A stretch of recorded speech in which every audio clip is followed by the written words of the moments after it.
तो बच्चों कैसे हैं आप सब? बहुत-बहुत स्वागत है आपका आज की इस वीडियो में। आज का ये वीडियो क्लास 10th के बच्चों के लिए बहुत ज़्यादा ख़ास होने वाला है क्योंकि इस वीडियो में हम लोग देखने वाले हैं बच्चों क्लास 10th का जो आपका हिंदी सब्जेक्ट है, इसका जो आपका मिड टर्म का एग्ज़ाम हुआ है 26 सितंबर को। जी हाँ बच्चों, 26 सितंबर 2024 को जो आपका हिंदी का पेपर हुआ है क्लास 10th का, तो इसका जो मॉर्निंग शिफ्ट का पेपर आया है, उसका सॉल्यूशन इस वीडियो में मैं आपको देने वाला हूँ।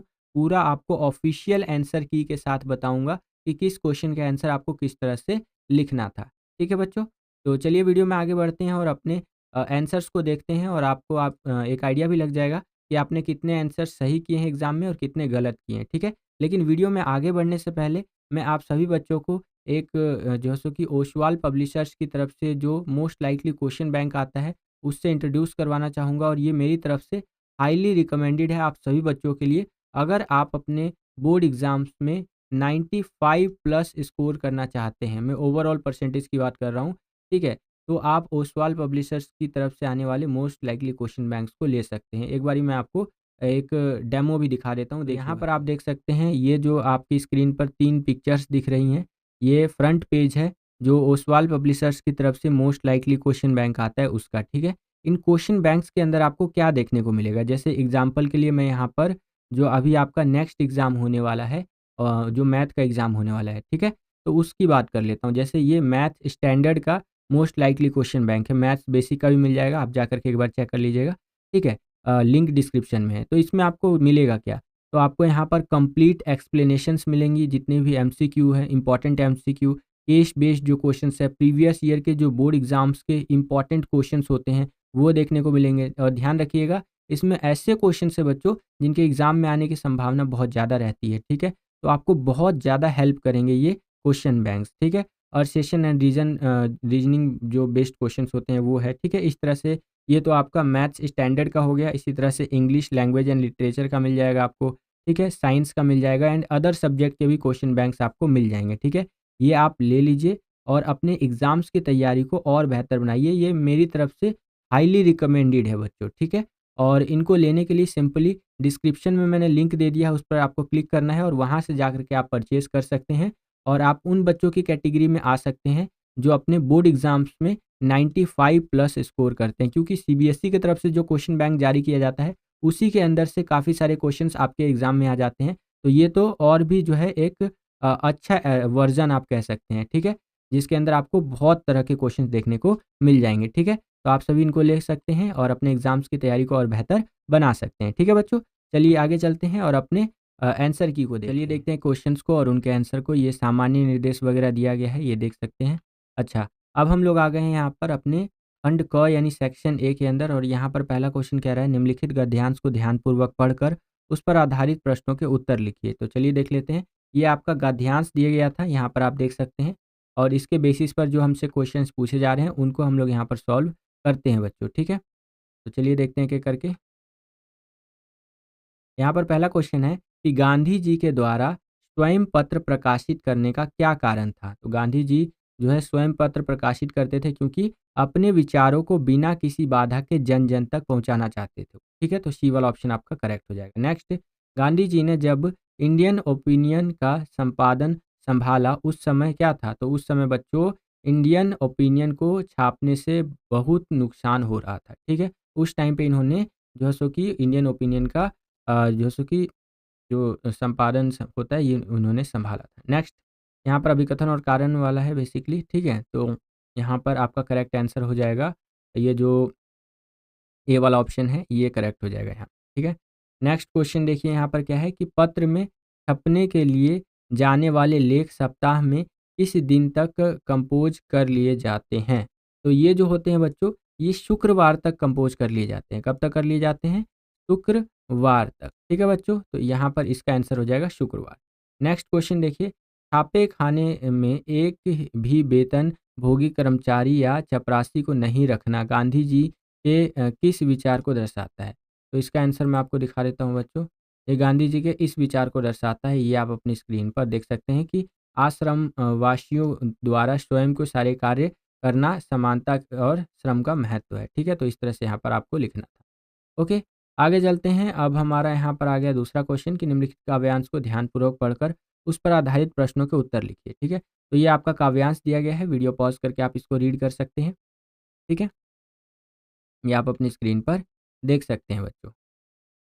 ओके, अब यहाँ पर पहला क्वेश्चन जो है, प्रस्तुत कविता में किस प्रकार के मनुष्य की बात हो रही है? तो प्रस्तुत कविता में बच्चों जो परिश्रम पर भरोसा रखते हैं, ऐसे मनुष्यों की बात हो रही है। ठीक है, नेक्स्ट क्वेश्चन देखिए, बुरे समय को भी अच्छा बनाने में सफल हो जाना कविता की पंक्ति का डैश आशय है। तो इस कविता की पंक्ति का आशय है बच्चों कि हो गए एक आन में उनके बुरे दिन भी भले। ठीक है, तो इस तरह से करके आपको यहाँ पर डी वाला ऑप्शन करेक्ट हो जाएगा।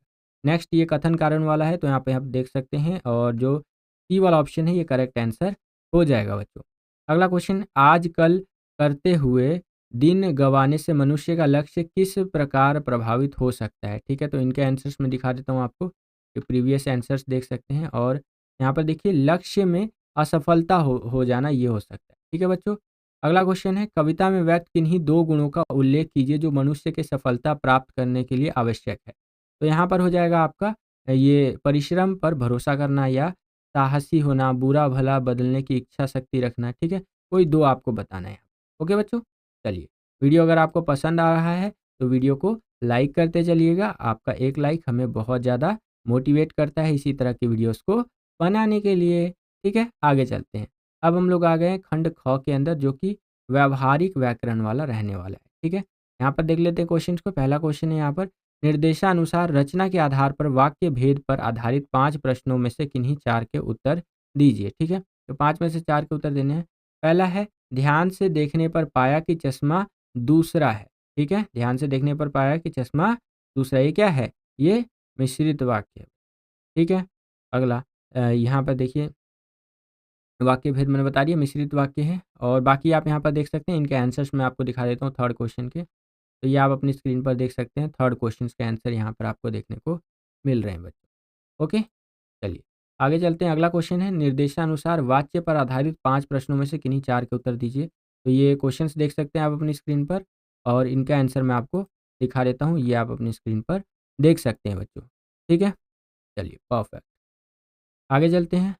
पांचवा क्वेश्चन देखिए, निम्नलिखित वाक्यों में से किन्हीं 4 रेखांकित पदों का पद परिचय दीजिए। ठीक है, तो पद परिचय देना है बेसिकली आपको, तो ये भी मैं आपको दिखा देता हूँ। ये आप अपनी स्क्रीन पर देख सकते हैं बच्चों, ये है आपका पद परिचय। ठीक है, ये सारे आंसर से ध्यान रखिएगा। इस वाले में जो एकदम वाइट सा दिखा रहा हूँ ये आंसर्स है, और जो इस कलर में आपको दिख रहा है यहाँ पर ये सारे क्वेश्चंस हैं। ठीक है, ये क्वेश्चन पेपर शो हो रहा है, वैसे तो आपको आइडिया लग ही रहा होगा। छठा क्वेश्चन है, निम्नलिखित वाक्यों में से किन्हीं 4 वाक्यों में निहित अलंकार पहचानिए।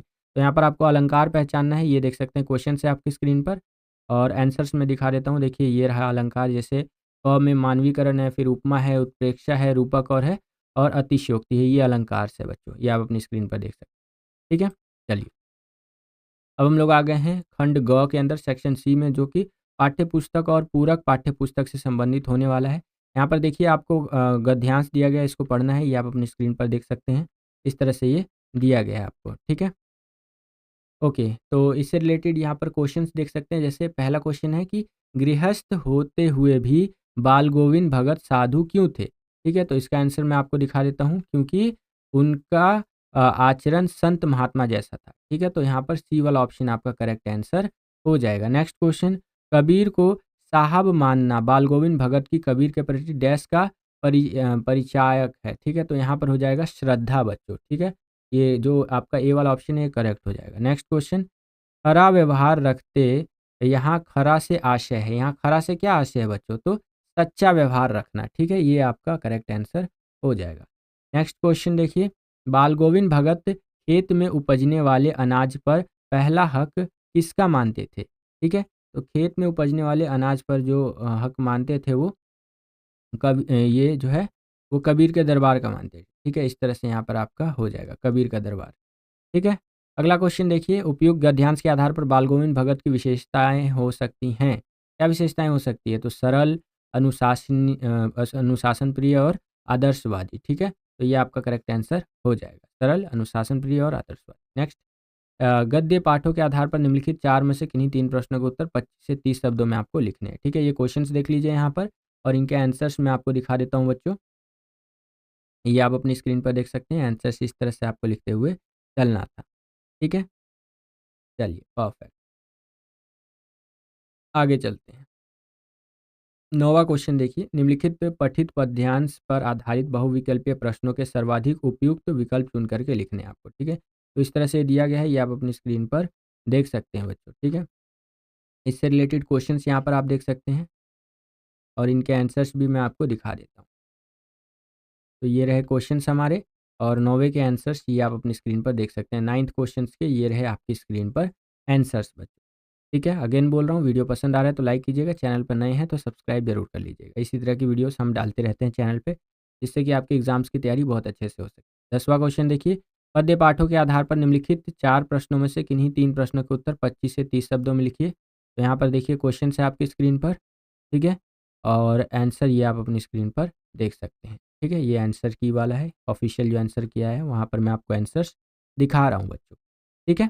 चलिए 11वां क्वेश्चन देखिए, पूरक पाठ्य पुस्तक के पाठों के आधार पर निम्नलिखित 3 प्रश्नों में से किन्हीं 2 के उत्तर लिखने हैं, ठीक है। ये क्वेश्चन है आपकी स्क्रीन पर, ये आप अपनी स्क्रीन पर देख सकते हैं और आंसर्स ये मैं आपको यहाँ पर दिखा रहा हूँ, ये देख सकते हैं आंसर्स, सारे आंसर्स आपको यहाँ पर देखने को मिल रहे हैं, ठीक है बच्चों। चलिए अब हम लोग आ गए हैं खंड घ यानी रचनात्मक लेखन के अंदर। यहाँ पर देखिए 3 विषयों में से किसी एक विषय पर 120 शब्दों में आपको अनुच्छेद लिखना है, ठीक है। तो इस तरह से क्या बोलते हैं, 3 विषय है, तीनों में से किसी एक पर अनुच्छेद लिख सकते हैं, मैंने बता भी रखा है, ठीक है। तो ये आप देख सकते हैं 12वां क्वेश्चन और यहाँ पर इस तरह से अंक मिलते हैं आपको। विषय वस्तु जिसके 3 अंक होते हैं, फिर भाषा के अंक होते हैं, फिर प्रस्तुति के अंश होते हैं, अंक होते हैं सॉरी, ठीक है। फिर 13वां क्वेश्चन देख लीजिए यहाँ पर, इस तरह से है आपका। 14वां क्वेश्चन ये रहा आपकी स्क्रीन पर एंड ये आपके 14वां क्वेश्चन हो गया, ये 15वां क्वेश्चन। इनके आंसर्स दिखा देता हूँ मैं आपको। 13वां क्वेश्चन का आंसर इस तरह से दिया गया है, ठीक है। यहाँ पर बेसिकली थॉट बेस्ड क्वेश्चन होते हैं ये, जितना ज़्यादा आप लिख के आएँगे उस हिसाब से फॉर्मेट के नंबर आपको मिल जाते हैं, ठीक है। 14वां क्वेश्चन देख लीजिए और 15वां क्वेश्चन देख लीजिए, ठीक है बच्चों। चलिए परफेक्ट। तो यहाँ पर हमारा ये सॉल्यूशन वाला वीडियो ख़त्म होता है, जिसके अंदर हमने ऑलमोस्ट अपना पूरा पेपर सॉल्व कर लिया, ठीक है। आशा करता हूँ कि आपको पसंद आया होगा वीडियो अगर आपको पसंद आया है तो ज़्यादा से ज़्यादा लाइक कीजिएगा, शेयर कीजिएगा और सब्सक्राइब कीजिएगा learning king 10th YouTube channel को। आज की इस वीडियो के लिए इतना ही, मिलता हूँ आपसे अगली वीडियो में, तब तक के लिए खुश रहिए, खुश रखिए सभी को। जय हिंद, वंदे मातरम।